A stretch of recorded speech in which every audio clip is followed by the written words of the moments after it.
Let's speak to Alastair Hay. He's Professor of Environmental Toxicology and a chemical weapons expert and joins me now live. Good to have you with us, Alastair. So a lot's been made of this 10-day delay before weapons inspectors could get into Douma. What are they likely to find at this stage? Does that delay have an impact? It might have a delay. It might have an impact, if you're looking at an agent like chlorine, which is a gas. Environmental samples won't be present for chlorine, but you still have access to victims, hopefully, and they can provide a chronology of the symptoms they experienced. You have access to the doctors, hopefully, too, and they can confirm what people had.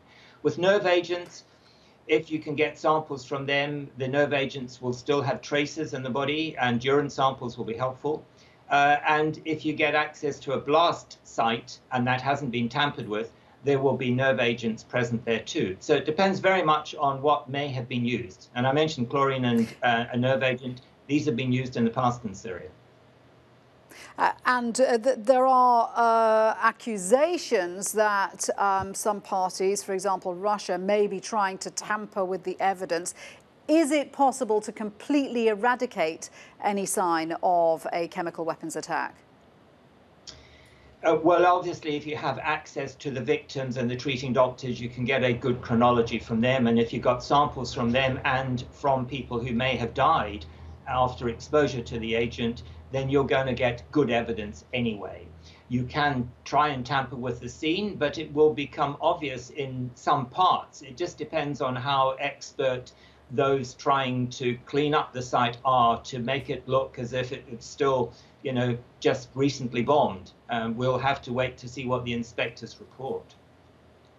You've been involved in several investigations in your time. What is the motivation in using chemical weapons as opposed to conventional weapons, particularly when you know that chemical weapons are going to get such an international response?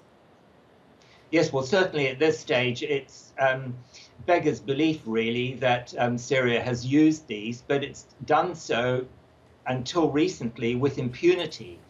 In the past, chemical weapons were used, and I think are still used in Syria, to frighten people. There is a real fear element behind the use of chemicals.